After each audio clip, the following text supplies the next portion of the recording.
সুপ্রিয় দর্শক, তাহলে আমরা যে রাস্তার সংস্কার দেখতে পেলাম, আমরা জানি যে খাজানগর আসে গেলেই যে রাস্তাটি ওটা কিন্তু মূল সড়ক, আর এটা হচ্ছে বাইপাস সড়ক। আসসালামু আলাইকুম। ওয়ালাইকুম আসসালাম। আমরা একটু জানতে চাচ্ছি যে এই যে খাজানগর বাইপাস সড়কটি এখন পিচ ঢালাই হচ্ছে, এতে করে এলাকাবাসী কেমনভাবে দেখছে বিষয়টি? মানুষ কথা বলো। শুধু সুপ্রিয় দর্শক মণ্ডলী, সবাইকে আমন্ত্রণ। এখন আমি অবস্থান করছি খাজানগর জনতা ব্যাংকের সামনে। এখানে আপনাকে দেখাতে চাই আসলে রাস্তা পিচ ঢালাই হচ্ছে। এটা হচ্ছে খাজানগর জনতা ব্যাংকের সামনে হতে একদম সরাসরি চলে গেল আরব বাংলাদেশ হয়ে আমাদের একদম প্রায় সড়কপুর যে এই রাস্তাটা সংযোজন হয়েছে।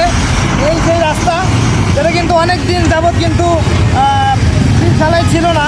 এটা কিন্তু গত বছর হয়তো বা বাজেট এবং টেন্ডার পাস হয়েছিল, তো তারই পরিপ্রেক্ষিতে এখন কিন্তু এটার কার্যক্রম কিন্তু অব্যাহত চলছে। এখন আপনারা দেখতে পাচ্ছেন খাজানগর এই বাইপাস সড়কটি কিন্তু খুবই গুরুত্ব